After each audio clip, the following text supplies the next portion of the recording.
Nah, kita akan sama-sama melihat beberapa pemahaman terlebih dahulu untuk membahas Injil Yohanes kita.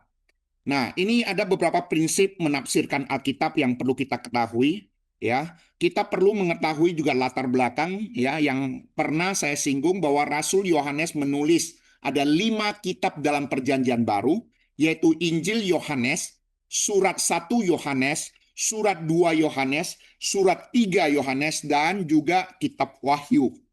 Jadi kita perlu memahami bahwa Rasul Yohanes ada menulis ya 5 kitab, dan di dalam Injil Yohanes, surat Yohanes dan Wahyu ini juga memiliki relasi hubungan di dalamnya. Nah, kalau kita memperhatikan Injil Yohanes berbicara Yesus adalah anak Allah, surat 1 Yohanes berbicara tentang hidup kekal yang ada di dalam Yesus Kristus, dan surat 2 Yohanes berbicara tentang pentingnya iman sejati. Kemudian surat 3 Yohanes berbicara hidup dalam kasih terang, dan Wahyu berbicara tentang kemenangan Kristus atas dunia dan dosa. Nah, oleh karena tulisan-tulisan Yohanes inilah, maka kita bisa melihat ada teologia Yohanes yang khas dan mendalam secara rohani. Artinya apa? Bahwa di dalam pemahaman-pemahaman di dalam satu kitab ataupun salah surat-surat yang ada itu saling melengkapi. Oleh sebab itulah pemahaman ini perlu kita mengerti untuk apa? Untuk mengerti dalam penafsiran Alkitab itu ada sebuah prinsip, yaitu kitab suci adalah penafsir bagi dirinya sendiri.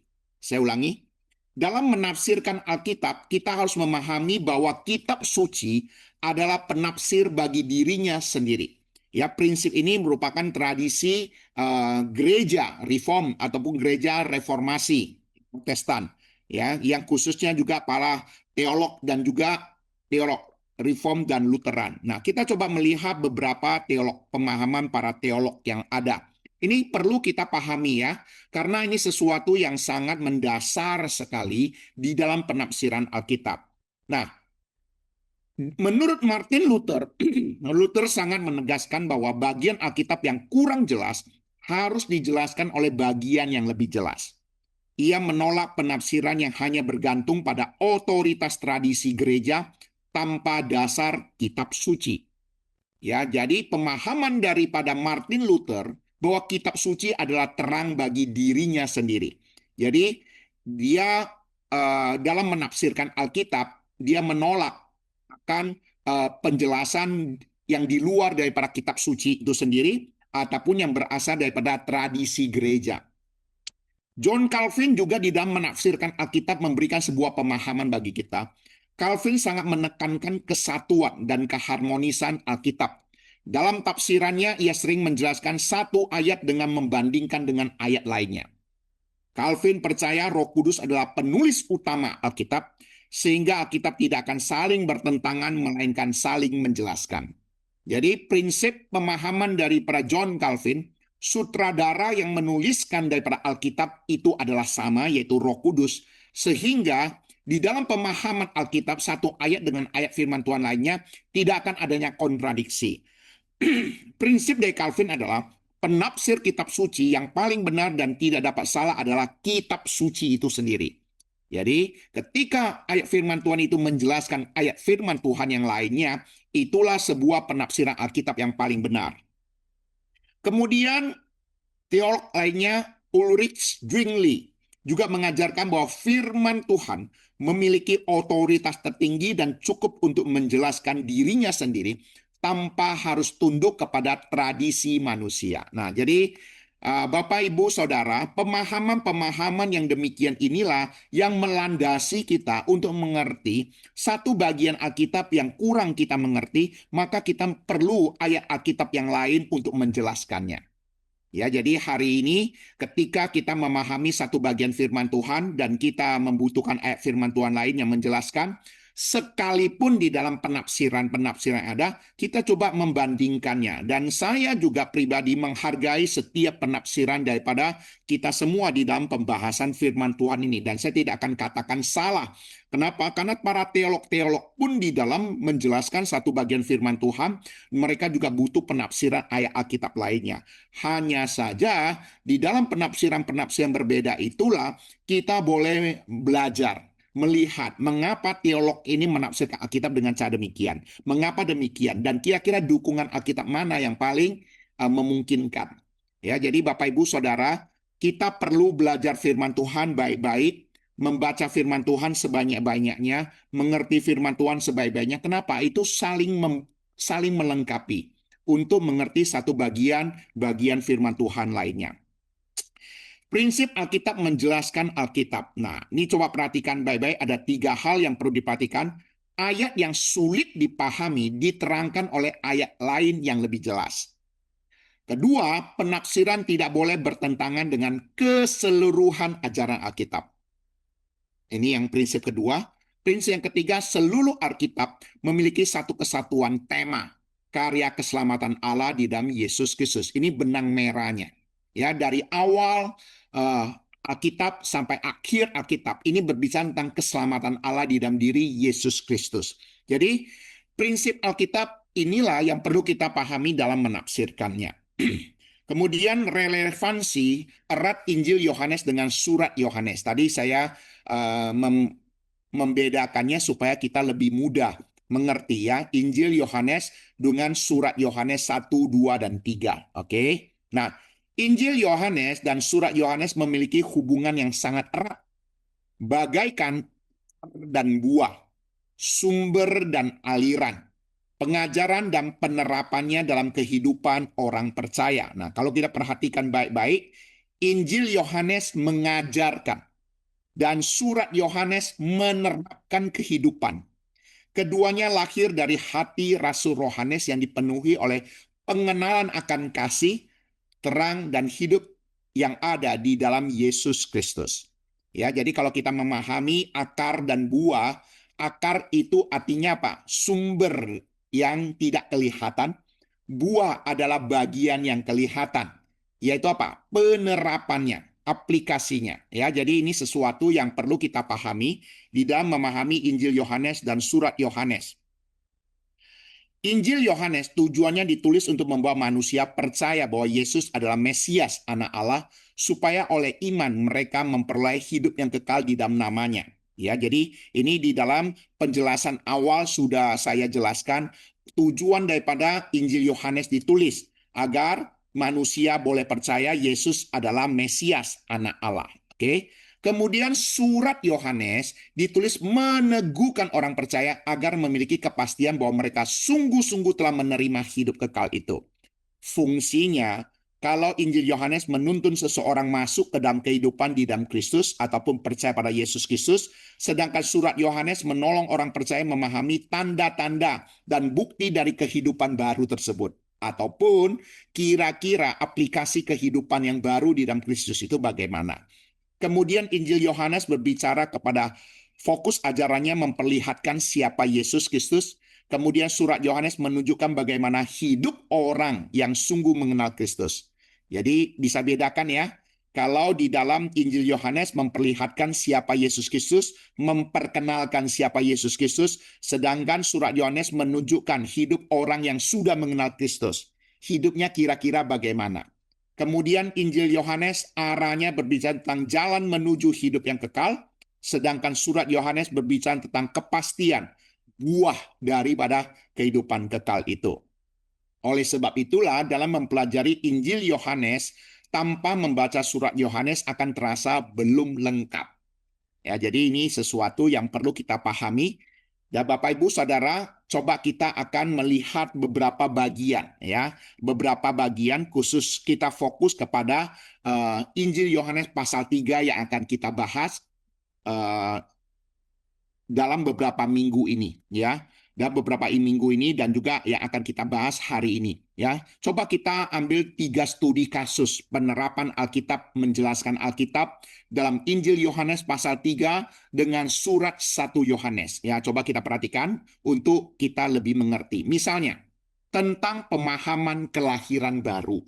Ya, apa yang dimaksud dengan kelahiran baru? Injil Yohanes 3 ayat 3 mengatakan, "Aku berkata kepadamu, sesungguhnya jika seorang tidak dilahirkan kembali, ia tidak dapat melihat kerajaan Allah." Kalau kita hanya baca di sini, mungkin kita kurang mengerti apa yang dimaksud dengan dilahirkan kembali. Nah, surat 1 Yohanes 5 ayat 1 memberitahu pada kita, setiap orang yang percaya bahwa Yesus adalah Kristus, lahir dari Allah. Dan setiap orang yang mengasihi dia yang melahirkan, mengasihi juga dia yang lahir daripadanya. Jadi di sini memberitahu pada kita, apa itu kelahiran baru? Yaitu orang yang percaya bahwa Yesus adalah Kristus, yang lahir dari Allah. Jadi dalam Injil Yohanes, Yesus menegaskan manusia harus dilahirkan kembali supaya bisa masuk dalam kerajaan Allah. Sedangkan dalam 1 Yohanes menjelaskan kepada kita bahwa kelahiran baru ataupun lahir dari Allah itu melalui iman kepada Yesus Kristus. Jadi di sini memberikan pemahaman kepada kita. Yang dimaksud dengan dilahirkan kembali ataupun lahir baru yaitu percaya pada Yesus Kristus yang merupakan lahir dari Allah, ya, yang merupakan hasil apa yang Allah berikan kepada manusia, bukan karena usaha manusia. Ya, jadi di sini memberikan pemahaman kepada kita apa yang dimaksud dengan kelahiran kembali di dalam Injil Yohanes pasal 3 ayat 3 dijelaskan dalam surat 1 Yohanes 5 ayat 1. Nah, selain itu, coba perhatikan lagi. Ini juga minggu yang lalu sempat disinggung. Lahir dari air dan roh. Injil Yohanes 3:5, "Aku berkata kepadamu, sesungguhnya jika seorang tidak dilahirkan dari air dan roh, ia tidak dapat masuk ke dalam kerajaan Allah." Jadi mungkin kita bertanya, apa itu air? Apa yang dimaksud dengan air di sini? Apa yang dimaksud dengan roh di sini? Nah, surat 1 Yohanes memberikan pemahaman bagi kita di dalam ayat pasal 5 ayat 6 sampai 8. "Inilah dia yang telah datang dengan air dan darah, yaitu Yesus Kristus, bukan dengan air saja, tetapi dengan air dan dengan darah. Dan roh itulah yang memberi kesaksian, karena roh adalah kebenaran. Sebab ada 3 memberikan kesaksian di bumi, roh, air, dan darah. Dan ketiganya adalah satu." Nah, kalau kita melihat di sini ada penjelasan bukan hanya air dan roh, tetapi juga ada pemahaman darah. Jadi seakan-akan ingin menjelaskan apa yang dimaksud dengan air dan roh di sini. Oke, nah penjelasannya. Tema air dan roh muncul kembali dalam 1 Yohanes. Yohanes menunjukkan bahwa keselamatan dan hidup baru berasal dari darah Kristus dan kesaksian Roh Kudus. Di sini banyak menafsirkan melihat adanya kesinambungan. Air yang dimaksud adalah penyucian ataupun pembersihan dosa oleh darah Yesus Kristus. Roh di sini berbicara apa? Pekerjaan Roh Kudus yang memberi hidup yang baru. Jadi kalau kita pahami di dalam 1 Yohanes 5 ayat 6 sampai 8 nanti juga akan dijelaskan lagi waktu Tuhan Yesus disalibkan. Nah, ketika kita mendengar kata air dan darah, apa yang kita ingat ataupun kita teringat tentang apa? Ketika kita mendengar kata air dan darah, sebenarnya kita teringat tentang apa? Nah, ini teringat kepada apa yang dicatat dalam Injil Yohanes itu sendiri juga. Oke, makanya hari ini saya ingin kita melihat bahwa satu bagian firman Tuhan yang mungkin kita kurang mengerti, kita butuh ayat firman Tuhan lain menjelaskannya. Dan ketika kita sudah membaca di dalam surat 1 Yohanes, kita juga kembali diingatkan Yohanes 19 ayat 34. "Tetapi seorang dari antara prajurit itu menikam lambungnya dengan tombak dan segera mengalir keluar darah dan air." Jadi di sini berbicara tentang apa? Penyucian dosa, penebusan di dalam diri Yesus Kristus. Jadi kita dilahirkan oleh air dan roh. Di sini berbicara apa? Melalui darah Yesus Kristus, melalui penyucian daripada Yesus Kristus dan karunia daripada Roh Kudus. Ya, jadi kelahiran baru itu bukan oleh karena usaha manusia, tetapi melalui karya Yesus Kristus di atas kayu salib dan juga karya Roh Kudus. Ya, jadi ini di sini memahami, memberikan penjelasan bagi kita. Nah, hidup baru dari Allah. Injil Yohanes 3:6 mengatakan apa yang dilahirkan dari daging adalah daging dan apa yang dilahirkan dari roh adalah roh. Ya, mungkin kita juga perlu memahami apa yang dimaksud dengan dilahirkan dari daging. 1 Yohanes 3 ayat 9 memberitahu pada kita, setiap orang yang lahir dari Allah tidak berbuat dosa lagi. Sebab benih ilahi tetap ada di dalam dia, dan ia tidak dapat terus-menerus berbuat dosa, karena ia lahir dari Allah. Jadi kalau di sini katakan apa yang dilahirkan dari daging, dan apa yang dilahirkan dari roh, di sini memberikan penjelasan bagi kita. Lahir dari roh, yaitu apa? Lahir dari Allah. Lahir dari daging, itu artinya apa? Berbuat dosa. Jadi penjelasan kelahiran dari roh menghasilkan natur yang baru. Orang yang lahir dari Allah tidak lagi hidup dalam dosa atau hidup di dalam kedagingan sebagai gaya hidupnya. Ya, jadi ya dimaksud dengan telah dilahirkan dari daging itu apa? Berbuat dosa, tidak lagi berbuat dosa. Ya, jadi kita harus pahami penjelasan-penjelasan di dalam satu bagian firman Tuhan, kita butuh ayat firman Tuhan lain untuk melengkapi, untuk menjelaskannya. Ya, jadi ini sebagai pendahuluan pengantar kita untuk memahami ayat firman Tuhan yang akan kita bahas selanjutnya, bahkan nanti seluruhnya ya. Setiap kali kita membahas Alkitab, kita butuh ayat firman Tuhan untuk saling menjelaskan. Sekarang kita masuk ke dalam pendalaman Alkitab melanjutkan. Ya, minggu yang lalu kita sudah membahas Injil Yohanes pasal 3 ayat 16. Ya, selama 1,5 jam kita bahas ayat 16 saja. Nah, hari ini saya akan mengulang kembali apa yang kita pelajari minggu yang lalu, kemudian kita akan lanjutkan sampai ayat 21. Ya, jadi mohon Bapak Ibu Saudara, kita coba semakin memperlengkapi diri kita untuk memahami ya Injil Yohanes pasal 3 ayat 16 sampai 21. Ini bagian yang terakhir di dalam Injil Yohanes pasal 3 ayat 1 sampai 21. Nah, mari kita baca dulu Injil Yohanes 3 16 sampai 21. Karena begitu besar kasih Allah akan dunia ini, sehingga ia telah mengaruniakan anaknya yang tunggal, supaya setiap orang yang percaya kepadanya tidak binasa, melainkan beroleh hidup yang kekal. Sebab Allah mengutus anaknya ke dalam dunia, bukan untuk menghakimi dunia, melainkan untuk menyelamatkannya oleh dia. Barang siapa percaya padanya, ia tidak akan dihukum.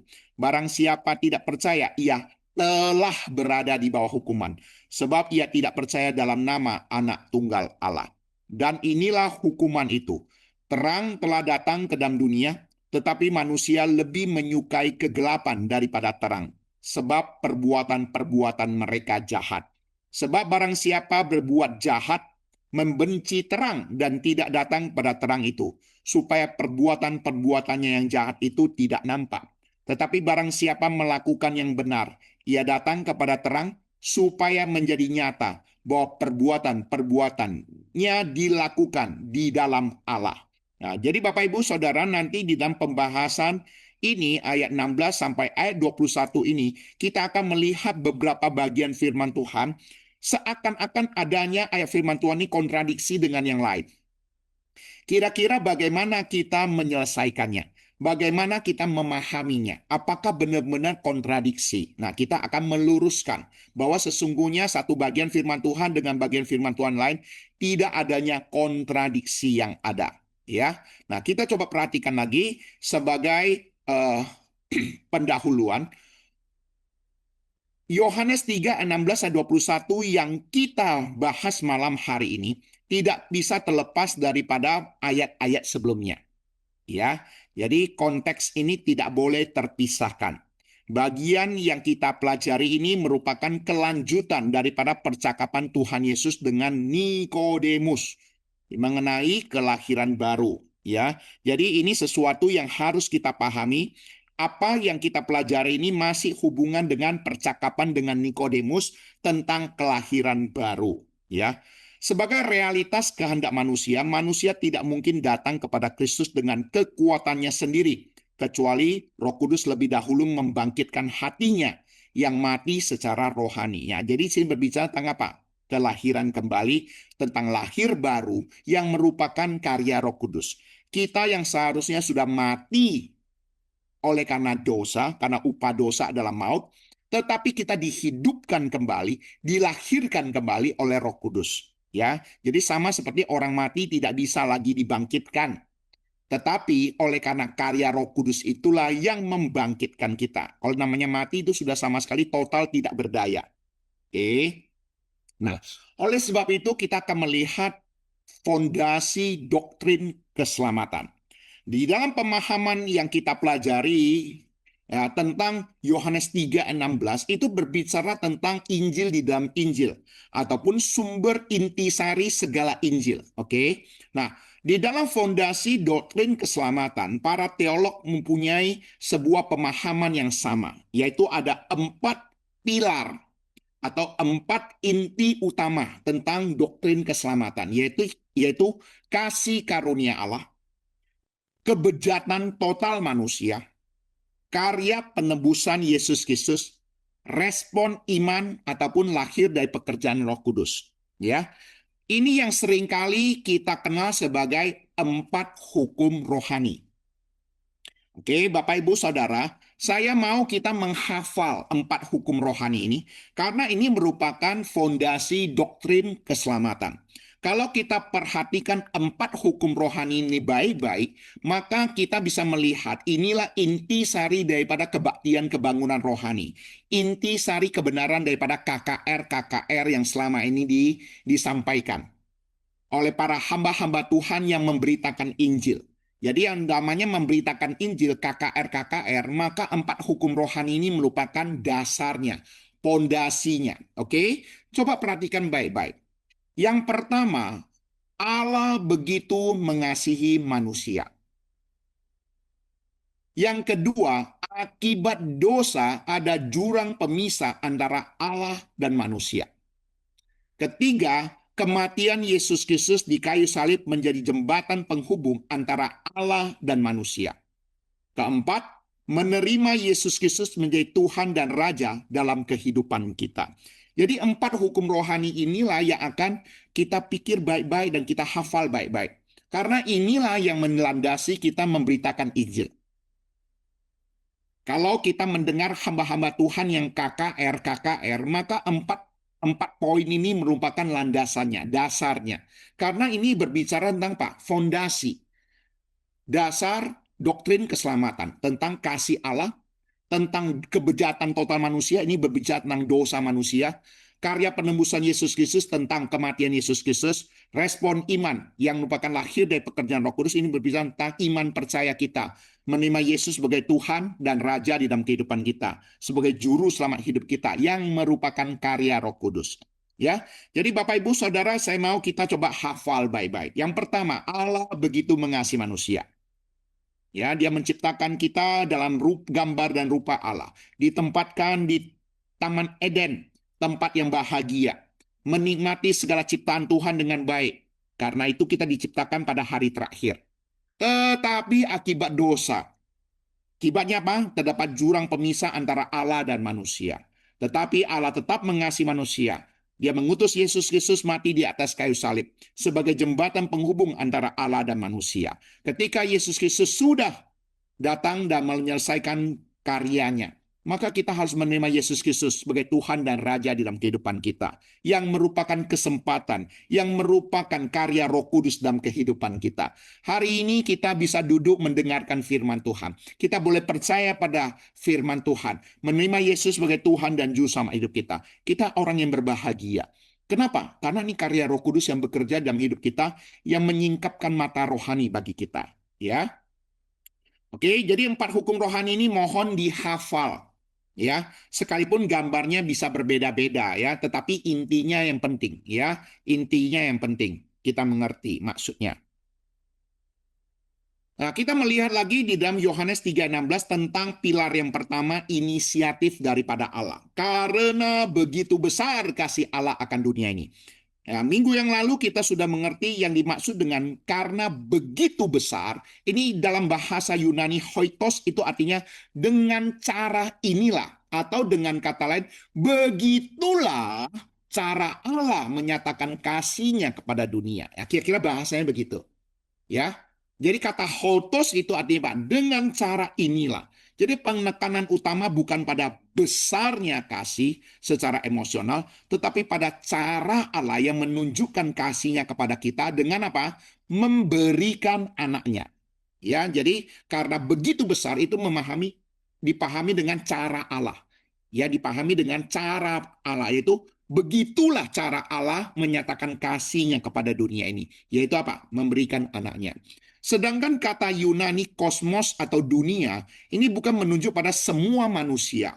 Tetapi ini menunjuk pada dunia manusia yang jatuh ke dalam dosa, melawan Allah, dan berada di bawah penghukuman. Ya, ini berbicara tentang apa? Ya, manusia atau tentang dunia yang memberontak. Kasih Allah di sini bukan muncul karena manusia layak dikasihi, melainkan kasih yang berasal dari natur Allah sendiri. Allah mengasihi ketika manusia masih berdosa dan memberontak. Ini yang disampaikan oleh John Calvin. Tetapi di dalam pemahaman reform kita harus mengerti bahwa ini bukan berarti universalisme, yaitu keselamatan bagi semua orang tanpa kecuali. Bukan begitu. Ya, universalisme artinya keselamatan semua orang terjadi. Ya, ini bukan begitu. Ya, tetapi manusia terlebih dahulu mencari Allah dan Allah yang terlebih dahulu juga bertindak. Ya, maksudnya begini, manusia hanya bisa mencari Allah ketika Allah bertindak. Tanpa Allah bertindak, manusia tidak mungkin bisa mencari Allah. Nanti kita akan jelaskan lebih detail di dalam pemahaman ini. Ya, jadi ini bukan berarti semua manusia diselamatkan dalam pemahaman universalisme. Kemudian Yohanes 3:16 di sini berbicara tentang juga pengorbanan, sehingga ia telah mengaruniakan anaknya yang tunggal. Kata Yunani monogenes menuju pada keunikan. Yesus sebagai anak Allah yang sehakikat dengan Bapa. Yesus bukan diciptakan. Ia adalah anak yang kekal. Jadi di sini juga berbicara anaknya yang tunggal, itu berbicara kepada kita tentang keunikan cara Tuhan satu-satunya untuk menyelamatkan kita. Ya. Dan kalau kita perhatikan baik-baik, di dalam pengorbanan Yesus Kristus, dia menjadi daging, inkarnasi, inkarnatio, menjadi daging. Dia menderita, dia disalibkan, dan ini ada sebuah pengorbanan, penggantian. Prinsip penebusan, Kristus sungguh-sungguh cukup menyelamatkan semua orang. Tetapi efektif hanya bagi mereka yang percaya, yaitu mereka yang dilahirbarukan oleh Roh Kudus. Jadi di sini memberitahu kepada kita, Yesus Kristus mati di atas kayu salib, sesungguhnya cukup menyelamatkan semua orang. Tetapi hanya efektif bagi mereka yang percaya. Hanya terjadi bagi mereka yang percaya, yaitu mereka yang dilahirbarukan oleh Roh Kudus. Ya, ini pemahaman yang harus kita pahami. Kemudian kita memahami monergisme itu, ya, supaya setiap orang percaya kepadanya. Hati-hati, ayat firman Tuhan ini bukan mengajarkan iman berasal dari kemampuan alami manusia. Kita percaya bukan oleh karena kepintaran kita mengerti firman Tuhan. Bukan oleh karena kefasihan seorang hamba Tuhan menyampaikan firman Tuhan sehingga membuat kita percaya. Oleh sebab itu, di sini ketika kita berbicara tentang kelahiran kembali, pemahaman yang keliru adalah manusia percaya terlebih dahulu kemudian baru dilahirkan kembali. Ini pemahaman yang salah. Pemahaman yang benar adalah bahwa segala sesuatu merupakan karya Allah seutuhnya. Monergisme artinya karya Allah seutuhnya. Oleh karena kita sudah dilahirkan kembali, itulah kita bisa percaya. Oleh karena karya Roh Kudus itulah manusia bisa percaya. Ya, jadi iman adalah alat keselamatan, tapi sumber iman adalah anugerah Allah. Hari ini kita bisa percaya Tuhan Yesus itu juga adalah anugerah Allah, pemberian daripada Allah. Di firman Tuhan juga Efesus 2 ayat 8-9, sebab karena kasih karunia kamu diselamatkan oleh iman. Itu bukan hasil usahamu, tetapi pemberian Allah. Ya, jadi dukungan Alkitab akan hal ini cukup lengkap. Ya. Jadi yang dimaksud dengan monergisme ini adalah sepenuhnya karya keselamatan murni daripada Allah. Di sini juga berbicara bahwa tidak binasa melainkan beroleh hidup yang kekal. Minggu yang lalu juga sudah sempat saya singgung akan hal ini. Tidak binasa bukan sekedar kematian fisik, melainkan penghukuman kekal, keterpisahan dari Allah. Jadi Yohanes 3 ayat 16 ini bukan hanya berbicara tentang kasih Allah, tetapi juga berbicara tentang keadilan Allah. Ya, yaitu akan adanya penghukuman kekal, keterpisahan dari Allah. Hidup kekal juga bukan sekedar dalam persekutuan. Saya ulangi, hidup kekal bukan sekedar hidup tanpa akhir, melainkan hidup dan persekutuan dengan Allah dimulai sejak sekarang. mencapai kesempurnaan dalam kemuliaan kekal. Jadi ketika kita percaya, sesungguhnya sekarang ini pun kita sudah menerima hidup yang kekal. Hidup dan persekutuan dengan Allah sampai selama-lamanya. Oke? Yesus Kristus mati karena Allah sungguh-sungguh mengasihi manusia dan ia telah memutuskan untuk menyelamatkan kita. Kematian Kristus adalah demonstrasi kasih Allah yang terbesar. Ya, ini ada seorang teolog penafsir Alkitab yang terkenal bernama A.W. Pink mengatakan kematian Kristus adalah demonstrasi kasih Allah yang terbesar. Jadi dengan kata lain, kematian Kristus adalah demonstrasi yang melampaui karya Allah lainnya, termasuk karya penciptaan. Ya, coba Bapak Ibu Saudara, mungkin kita melihat misi Allah bagi manusia di dalam dunia ini ketika menciptakan alam semesta, menciptakan seluruh dunia ini karya Allah yang luar biasa. Tetapi sesungguhnya kalau kita memperhatikan kematian Yesus Kristus itulah demonstrasi kasih Allah yang terbesar bagi dunia, bagi umat manusia. Kemudian Yohanes 3:17 juga mengatakan Allah mengutus anaknya ke dalam dunia bukan untuk menghakimi dunia, melainkan untuk menyelamatkannya oleh dia. Jadi kalau kita perhatikan, di dalam kehadiran Yesus Kristus ke dalam dunia, ya kita harus pahami ada dua kali. Ya, dia pemahamannya ada dua kali yang kita pahami. Allah mengutus anaknya, praeksistensi. Ya, kata mengutus menunjukkan praeksistensi Kristus. Ia tidak mulai ada di Bethlehem, tetapi ia sudah ada sejak kekekalan, menegaskan keilahiannya. Yohanes 1 ayat 1 mengatakan pada mulanya adalah firman. Firman itu bersama-sama dengan Allah. Firman itu adalah Allah. Ini dalam Yohanes 1 ayat 1 sudah memberitahu pada kita bahwa Yesus Kristus sesungguhnya dia telah ada sebelum dia berada dalam dunia ini.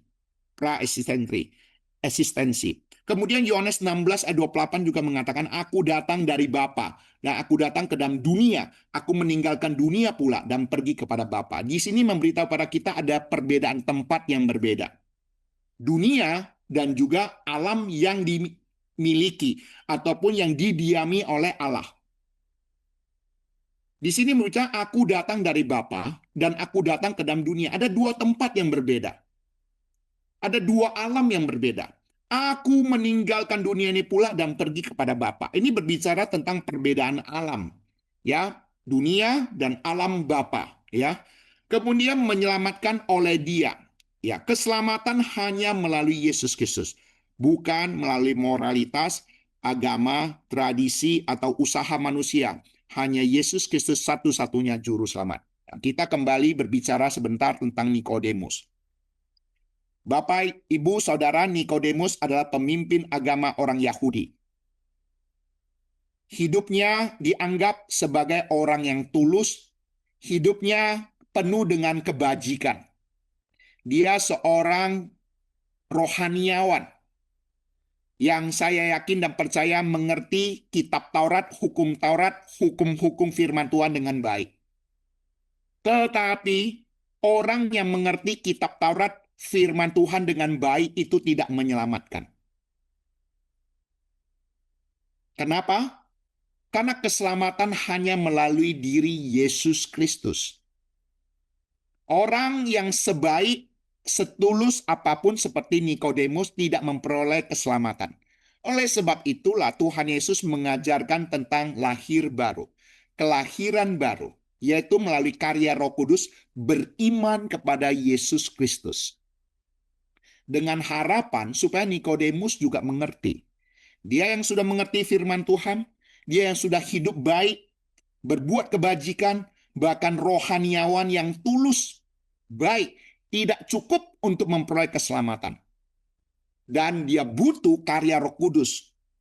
Untuk apa? Supaya dia bisa beriman dan percaya pada Tuhan Yesus. Jadi Bapak Ibu Saudara, ini memberitahu pada kita di dalam kehidupan kita sehari-hari. Kalau kita menjumpai saudara kita rajin berbuat baik, rajin berbuat kebajikan, rajin berbuat sosial, dan juga mempunyai hidup moral yang baik. Dia juga setia di dalam agamanya. Dia rajin di dalam tradisi-tradisi yang dia percayai. Bapak, Ibu, Saudara, Kalau dia belum mengenal Yesus Kristus, ini adalah tugas dan tanggung jawab kita untuk memberitakan tentang Yesus Kristus kepada dia. Kenapa? Karena keselamatan bukan oleh karena kebajikan, keselamatan bukan oleh karena pengetahuan, keselamatan bukan oleh karena moralitas, keselamatan juga bukan oleh karena amal baik kita, tetapi melalui iman pada Yesus Kristus. Nah, disinilah kita berbicara tentang apa? Solus Christus, yaitu hanya melalui Yesus Kristus. Ya, jadi ini pemahaman yang patut kita pahami, ya. Sehingga kalau kita menjumpai orang-orang yang tulus di dalam iman agamanya, tapi kalau dia belum mengenal Yesus Kristus, dia butuh Injil. Sekalipun dia rajin berbuat kebajikan, rajin berbuat baik, tapi belum mengenal Yesus Kristus, dia butuh Injil. Dia butuh firman Tuhan. Dia butuh mengenal Yesus Kristus. Oke. Nah, kemudian kalau kita pahami tentang Tuhan Yesus datang menghakimi dan menyelamatkan. Ini ada dua pemahaman yang harus kita pahami. Kedatangan Tuhan Yesus yang pertama itu menyelamatkan, yaitu misi penyelamatan. Dia lahir di kandang binatang, dia mati di atas kayu salib, itu punya misi penyelamatan. Tapi Yesus Kristus akan datang kedua kali. Dia datang untuk menghakimi. Menghakimi siapa? Menghakimi mereka yang tidak percaya kedatangannya sebagai juru selamat manusia. Jadi di sini kita harus bisa bedakan. Yesus Kristus datang pertama kali 2026 tahun untuk apa? Menyelamatkan manusia. Kedatangan Tuhan Yesus kedua yaitu akhir zaman kiamat. Ya, memang ada orang yang membedakan ini, tetapi kedatangan Yesus Kristus kedua kali itulah penghakiman final. Jadi di sini berbicara kepada kita apa? Bisa berbicara pada kesempatan. Hari ini belum menjelang kedatangan Tuhan Yesus kedua kali. Maka ini adalah masa kesempatan kita dan keselamatan daripada Tuhan. Ya, Yohanes 12 ayat 48 mengatakan barang siapa firman yang telah kukatakan itulah yang akan menjadi hakimnya pada akhir zaman. Dengan kata lain, bahwa kebenaran firman Tuhan harus diberitakan sampai ke ujung dunia, sampai ke seluruh dunia sebelum kedatangan Tuhan Yesus kedua kali. Ini sesungguhnya punya maksud di dalamnya. Ya, supaya manusia, ya kalau kita mengerti sekarang zaman teknologi tidak ada satu sudut pun, tidak ada satu tempat pun ya yang tidak bisa dijangkau oleh Injil. Ya, sekarang daerah-daerah, kota-kota ataupun negara-negara yang tertutup oleh Injil sekarang dengan mudah Injil diberitakan di sana. Ya. Jadi sesungguhnya kesempatan untuk menerima keselamatan dari Tuhan terbuka dan firman Tuhan sudah ditaburkan seluas-luasnya. Namun kalau dia tidak percaya, tetap tidak percaya, nah inilah maka kedatangan Yesus menghadapi penghakiman final. Penghakiman sebenarnya sudah ada pada saat ini karena dosa manusia. Artinya Pak, seharusnya kita ini sebelum percaya Tuhan Yesus, kita yang berdosa, kita di bawah hukuman. Kedatangan pertama adalah momen anugerah untuk menyelamatkan. Jadi ketika kita menerima Yesus Kristus, kita telah menerima keselamatan daripada Tuhan. Yang seharusnya kita di bawah hukuman. Alkitab mengatakan barang siapa percaya padanya, ia tidak dihukum. Kenapa? Karena hukuman telah ditanggung oleh Yesus Kristus. Dan kebenaran Yesus Kristus diberikan kepada kita. Jadi di sini ada berbicara tentang apa? Pertukaran. Martin Luther menganggap ini pertukaran yang ajaib. Ya, dosa kita yang negatif itu ditanggung oleh Yesus Kristus. Kebenaran Kristus yang positif itulah diberikan kepada kita. Ya, jadi ini berbicara tentang pertukaran. Orang percaya dinyatakan benar bukan karena kesalehannya, tapi karena kebenaran Kristus diperhitungkan kepadanya. Jadi hari ini kita menjadi orang benar oleh karena Yesus Kristus. Bukan karena kita rajin, saleh di dalam kehidupan kita. Oleh sebab itu Roma 8 ayat 1 mengatakan, demikianlah sekarang tidak ada penghukuman bagi mereka yang ada di dalam Kristus Yesus. Jadi hari ini kita yang hidup percaya pada Yesus Kristus, beriman pada Yesus Kristus, tidak ada lagi penghukuman. Ya, karena penghukuman kita sudah ditanggung oleh Yesus Kristus. Jadi ini sebuah penghiburan, sebuah sukacita, dan Tuhan menghendaki kita mengerti kebenaran ini sehingga kita boleh bersukacita di dalamnya, bahwa segala hukuman dosa kita sudah ditanggung Yesus Kristus di atas kayu salib. Tetapi barang siapa yang tidak percaya, ia telah berada di bawah hukuman.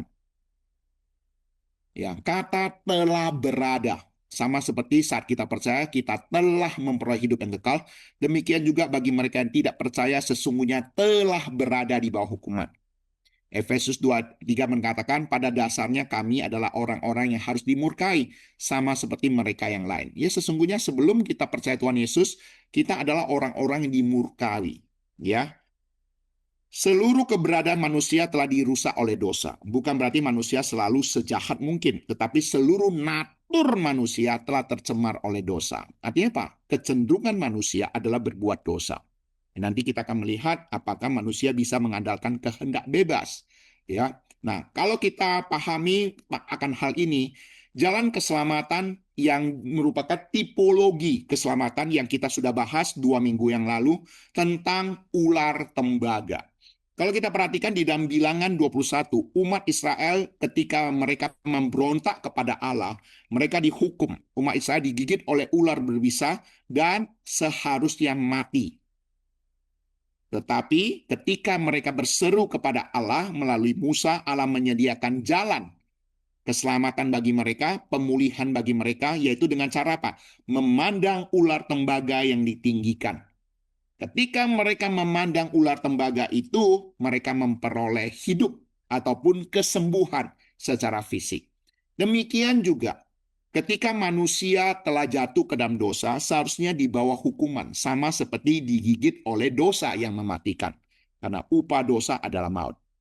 Tetapi Allah menyediakan jalan keselamatan dengan meninggikan Yesus Kristus di atas kayu salib. Dan barang siapa yang percaya kepada Yesus Kristus itulah tidak binasa, melainkan beroleh hidup yang kekal. Jadi kata tipologi di dalam perjanjian lama digenapi di dalam perjanjian baru. Bayangan peristiwa yang terjadi dalam perjanjian lama digenapi di dalam perjanjian baru. Ya, kalau kita perhatikan juga ketika Bapak Abraham mengorbankan anak tunggalnya. Itu juga adalah tipologi tentang Yesus Kristus anak tunggal Allah yang dikorbankan. Ya, jadi di sini ada pemahaman tipologi, ya. Nah, coba kita perhatikan tentang kemustahilan logika manusia. Percaya pada Yesus Kristus bukan sesuatu yang mudah menurut natur manusia berdosa. Manusia umumnya berpikir bahwa hasil harus diperoleh melalui usaha dan jasa. Ayo coba kita menguji ya. Coba perhatikan baik-baik, Bapak Ibu Saudara. Ketika kita lihat yang pertama, keselamatan tanpa usaha. Coba perhatikan, apakah manusia mudah mempercayai memperoleh hasil tanpa ada usaha dan jerih lelah manusia di dalamnya?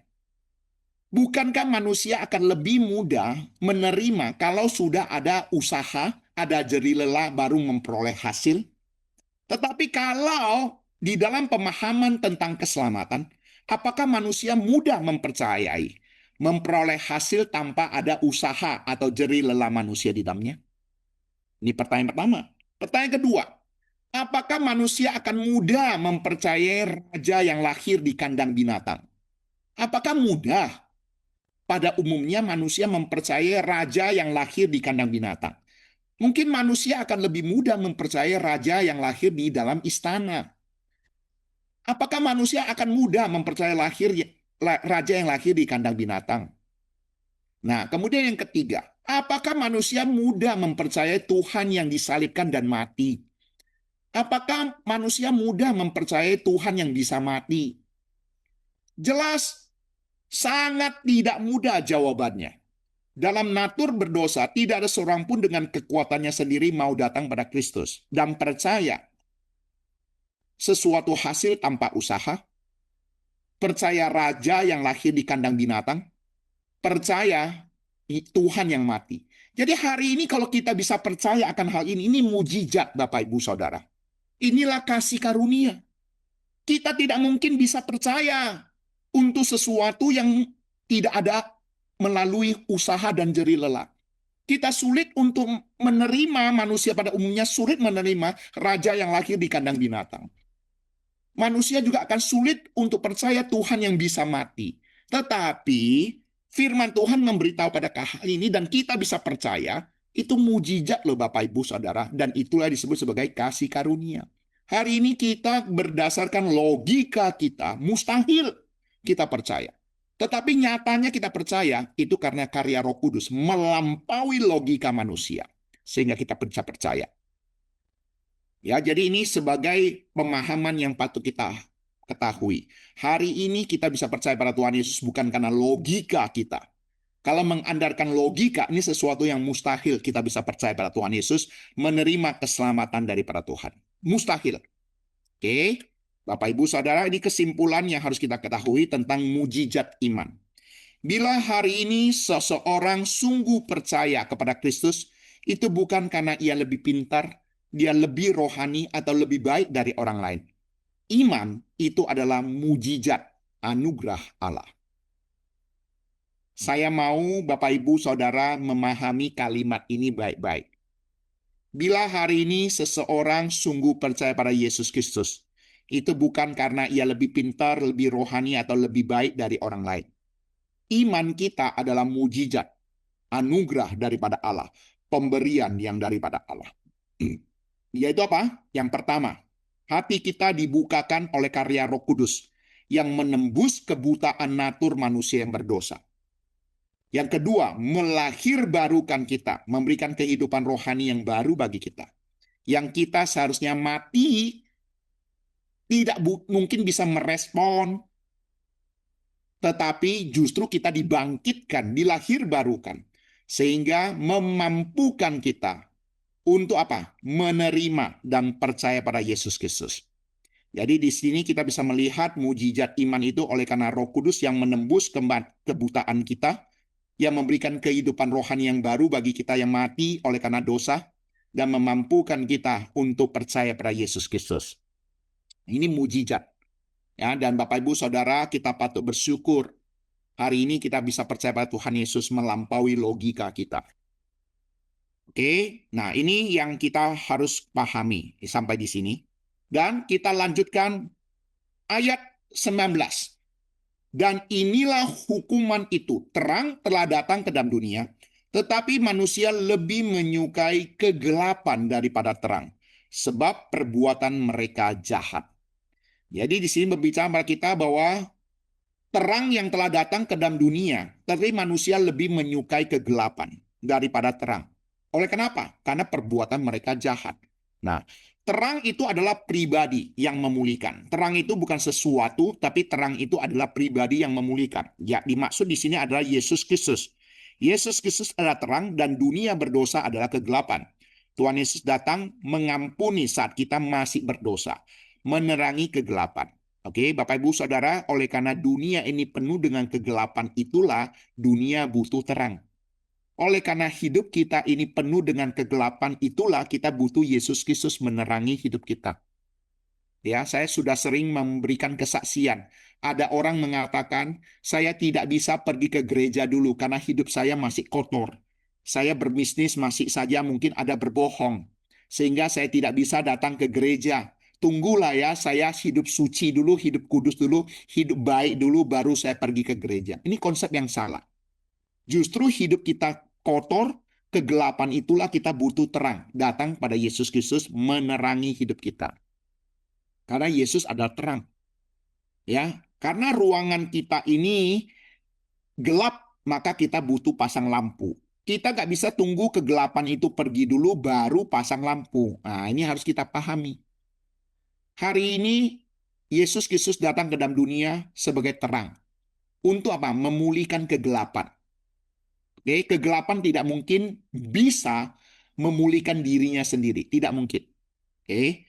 Nah, di sini juga sama seperti ular tembaga dinaikkan di padang gurun untuk menyembuhkan orang yang digigit ular berbisa. Demikian juga barang siapa yang percaya pada Tuhan Yesus dipulihkan daripada gigitan dosa, belenggu dosa. Ya, jadi di sini ada pemahaman bahwa kedatangan Yesus Kristus sama seperti apa yang disampaikan dan peristiwa yang terjadi dalam perjanjian lama.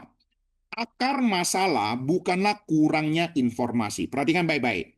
Masalah utama manusia bukan kurang informasi rohani, melainkan hati yang mencintai dosa. Manusia tidak netral terhadap Allah. Ia aktif menolak terang karena perbuatannya jahat. Dosa adalah natur hati, bukan sekedar tindakan lahiriah. Yaitu apa? Ketika manusia telah jatuh ke dalam dosa, kecenderungan manusia adalah berbuat dosa. Manusia berbuat dosa bukan karena kekurangan informasi. Bapak, Ibu, Saudara, saya selalu katakan, di dalam dunia ini tidak kekurangan agama. Semua agama mengajarkan kebaikan. Tetapi pertanyaannya adalah, ketika seseorang sudah mengerti agamanya dengan baik, mana yang boleh dilakukan dan mana yang tidak boleh dilakukan, masih bisa nggak jatuh ke dalam dosa? Bapak, Ibu, Saudara, manusia jatuh ke dalam dosa bukan karena kekurangan pengetahuan agama. Justru orang yang sudah mengerti agama itulah yang seringkali jatuh ke dalam dosa. Dan dosa diperhitungkan bukan karena ketidaktahuan. Dosa diperhitungkan oleh karena ketidaktahuan. Dia sudah tahu, tapi tidak melakukannya. Jadi di sinilah berbicara tentang apa? Bahwa dosa itu adalah natur daripada hati manusia yang berdosa. Oleh sebab itulah, kehendak bebas manusia yang telah jatuh ke dalam dosa tidak mungkin bisa diandalkan. Ya, ini sesuatu yang harus kita pahami. Orang berdosa tidak membenci Allah yang mereka bayangkan. Mereka membenci Allah yang kudus. Ini R.C. Sproul mengatakan. Oleh sebab itulah, ketika manusia jatuh ke dalam dosa untuk memperoleh pemulihan, manusia membutuhkan kelahiran baru. Manusia bukan butuh pengetahuan agama, bukan butuh pendidikan moral. Itu Nikodemus tidak kekurangan pengetahuan agama. Dia menguasai agamanya dan pengetahuannya dengan sangat baik. Tetapi masalahnya adalah dia butuh kelahiran baru untuk menyelamatkan dia. Ya, jadi ini Bapak Ibu Saudara, hubungan yang sangat penting dan sangat erat untuk kita sama-sama pahami. Nah, ketakutan akan penyingkapan terang. Ini sama seperti saya umpamakan tentang tikus. Ketika tikus masuk ke dapur malam hari dan lampu tiba-tiba dinyalakan, ia akan lari ketakutan. Karena terang menyingkapkan perbuatannya. Ya, jadi Bapak Ibu Saudara, ketika terang itu datang, ya sama seperti seekor tikus yang berada di dapur mencuri makanan, ketika lampu dihidupkan dia akan lari. Kenapa? Karena terang itu menyingkapkan perbuatannya. Ini juga sesuatu analogi tentang koruptor.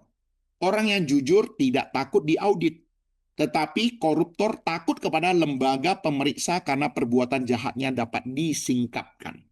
Orang benar tidak takut diperiksa, tetapi para koruptor akan gemetar ketika mendengar kata audit di sana.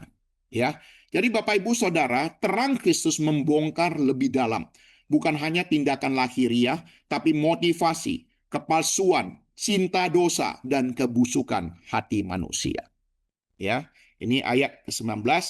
Kemudian ayat ke-20 tentang apa yang tadi sampaikan, sebab barang siapa berbuat jahat membenci terang dan tidak datang kepada terang itu supaya perbuatan-perbuatannya yang jahat itu tidak nampak. Ya, jadi ini alasan orang tidak datang pada terang.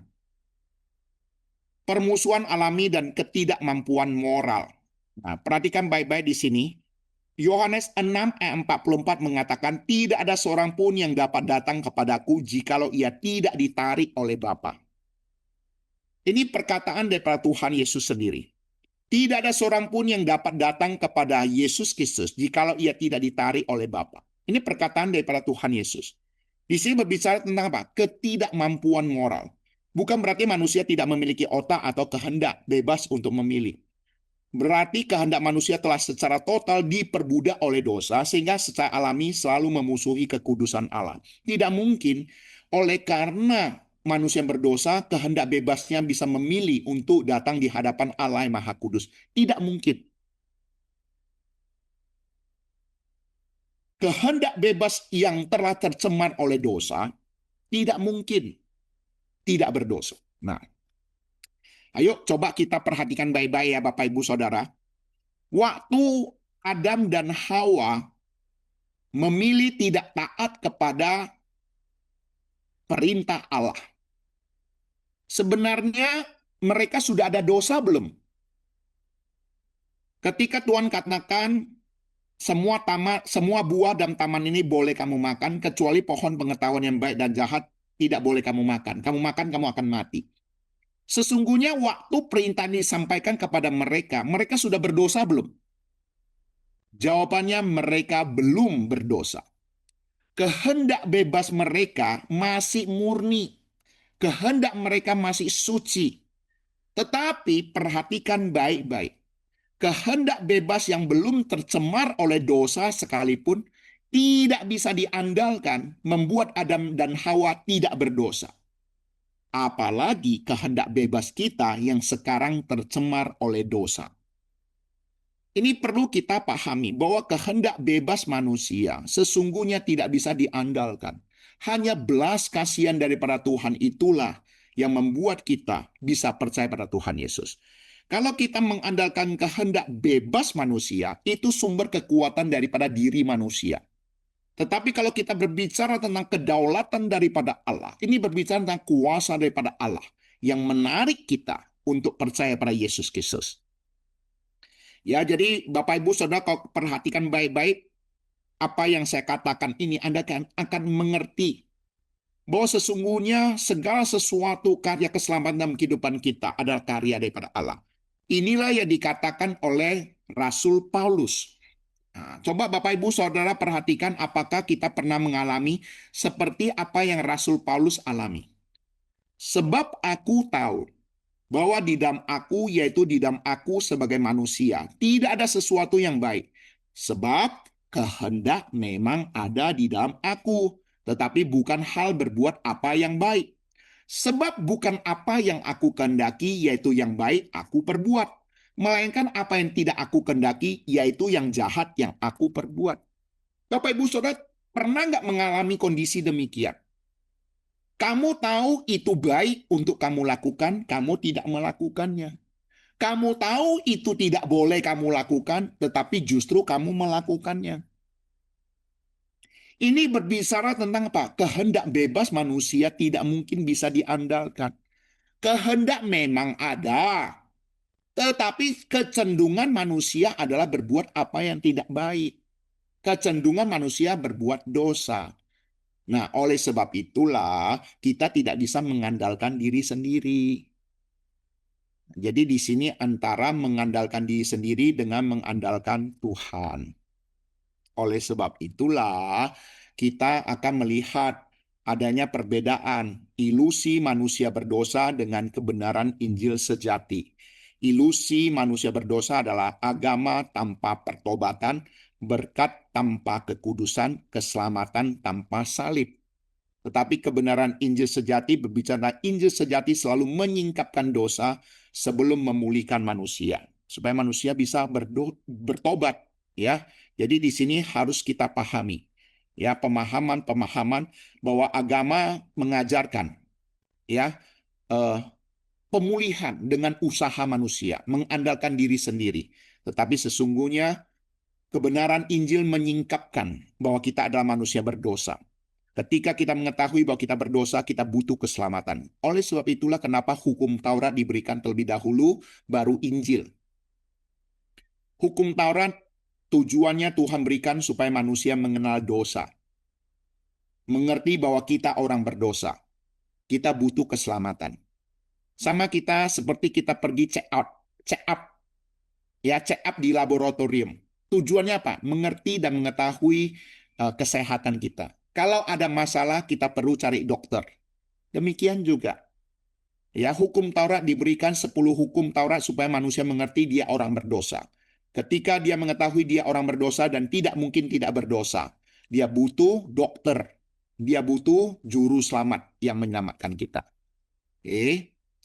Yohanes 3:21 mengungkapkan juga buah dari kelahiran baru.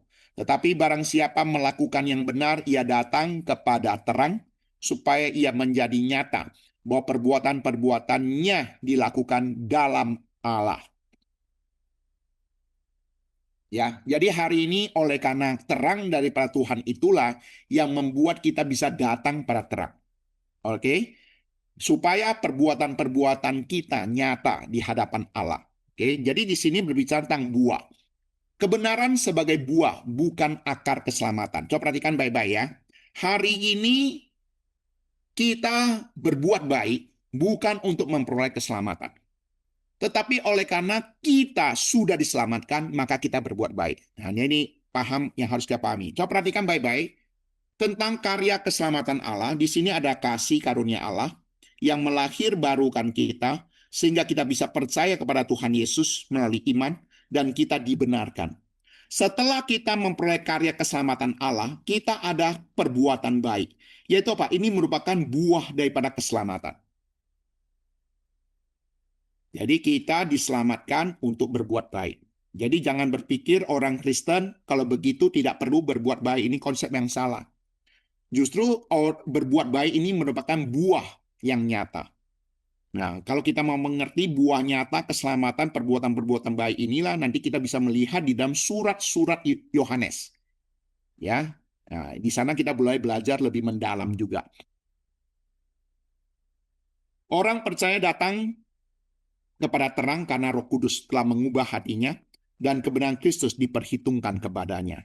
Ya, jadi perhatikan baik-baik, karya keselamatan Allah sudah dinyatakan sehingga kita bisa melakukannya. Selanjutnya, keselamatan sepenuhnya adalah inisiatif Allah. Jika hari ini kita datang kepada Kristus, itu murni karena terang Kristus lebih dahulu menerangi kita. Dan Allah mengalahkan kebencian hati kita. Ataupun mengalahkan kekerasan hati kita. 1 Yohanes 4 ayat 10. Kembali surat Yohanes dinyatakan, bukan kita yang telah mengasihi Allah, tetapi Allah yang telah mengasihi kita yang telah mengutus anaknya. Hubungkan dengan Yohanes 15 ayat 16 nanti, bukan kamu yang memilih aku, tetapi akulah yang memilih kamu. Dan aku telah menetapkan kamu supaya kamu pergi dan menghasilkan buah. Perhatikan baik-baik. Kita bukan menghasilkan buah terlebih dahulu supaya Tuhan memilih kita. Bukan. Tetapi justru karena Tuhan yang terlebih dahulu memilih kita dan menetapkan kita. Sehingga kita menghasilkan buah. Ya, jadi di sini 1 Yohanes juga memberikan penjelasan bagi kita, bukan kita yang mengasihi Allah, tetapi Allah yang mengasihi kita. Bukan karena kita yang mengasihi Allah, baru Allah mengasihi kita. Bukan. Ya, tapi oleh karena kasih Allah terlebih dahulu mengutus anaknya untuk menyatakan kasihnya pada kita. Yohanes 15 ayat 19 juga mengatakan, aku telah memilih kamu dari dunia. Sebab itulah dunia membenci kamu. Ini adalah konsekuensi. Ya, di mana ketika menjadi anak-anak Allah. Ada resiko, ada konsekuensi yang kita harus hadapi. Oleh sebab itu, ketika kita mengerti keselamatan ini adalah pemberian Allah, inisiatif daripada Allah, tidak ada ruang untuk kesombongan rohani kita. Tidak ada ruang bagi kita untuk memegahkan diri. Frasa dilakukan dalam Allah menegaskan bahwa perbuatan baik orang percaya berasal dari pekerjaan Allah di dalam dirinya. Kita tidak berkata, aku berhasil membuat diriku benar, tapi Tuhanlah yang bekerja di dalamku. Ketika Allah memakotai perbuatan baik kita, sesungguhnya ia memakotai karyanya sendiri. Inilah dikatakan oleh Augustinus of Hippo. Ya, jadi ini sesuatu hal yang baik ketika kita melakukan perbuatan-perbuatan baik yang Tuhan kehendaki. Sesungguhnya ini juga apa yang Allah nyatakan ya di dalam karyanya, di dalam kehidupan kita. 6 pilar keselamatan sebagai kesimpulan ya Yohanes 3 16-21. Keselamatan murni berasal dari kasih karunia Allah. Kristus adalah satu-satunya jalan keselamatan. Manusia secara alami membenci terang firman. Artinya apa? Manusia tanpa Tuhan, manusia sesungguhnya tidak akan datang sendiri pada terang. Kelahiran baru mendahului iman. Kita dilahirkan baru terlebih dahulu sehingga kita bisa percaya. Karena iman itu ada pemberian daripada Allah. Setelah kita percaya menerima keselamatan, kita juga menghasilkan buah, yaitu perbuatan baik, yang merupakan buah keselamatan. Dan bagi mereka yang menolak Kristus, membawa penghukuman kekal. Jadi 6 pilar keselamatan dan juga penghukuman. Berbicara tentang kasih dan keadilan Allah. Mandat kristosentris bagi gereja. Gereja tidak boleh menawarkan keselamatan melalui moralitas semata, tradisi agama, program institusi, usaha, dan kehebatan manusia. Jadi kita tidak menawarkan keselamatan melalui perbuatan baik, karakter yang baik. Bukan. Mandat utama pemberitaan Injil adalah tetap berpusat pada Yesus Kristus Gereja dipanggil memberitakan Yesus Kristus yang disalibkan dan bangkit, memohon pekerjaan Roh Kudus yang melahirkan barukan hati manusia. Jadi di dalam mandat gereja yang penting untuk kita ketahui adalah mandat kristosentris, adalah berpusat pada Yesus Kristus. Kita memberitakan Injil, yaitu memberitakan tentang Yesus Kristus yang disalibkan dan bangkit. Kita bukan memberitakan Yesus yang memberikan kekayaan, memberitakan Yesus Kristus yang memberikan damai sejahtera, memberitakan Yesus Kristus yang memberikan kesehatan, memberitakan Yesus Kristus yang memberikan kemakmuran. Bukan. Tapi memberitakan Yesus Kristus yang disalibkan dan bangkit, yang melahirbarukan hati manusia. Inilah yang dikatakan oleh Rasul Paulus di dalam Injil murni yang diberitakan. Sebab yang sangat penting telah kusampaikan kepadamu, yaitu apa yang telah kuterima sendiri, ialah bahwa Kristus telah mati karena dosa-dosa kita, sesuai dengan kitab suci, bahwa ia telah dikuburkan, dan bahwa ia telah dibangkitkan, dan pada hari ketiga sesuai dengan kitab suci. Jadi inilah yang diberitakan oleh Rasul Paulus, dan inilah yang disebut sebagai Injil murni, memberitakan Yesus Kristus yang mati, dikuburkan, dan dibangkitkan. Itu adalah Injil murni.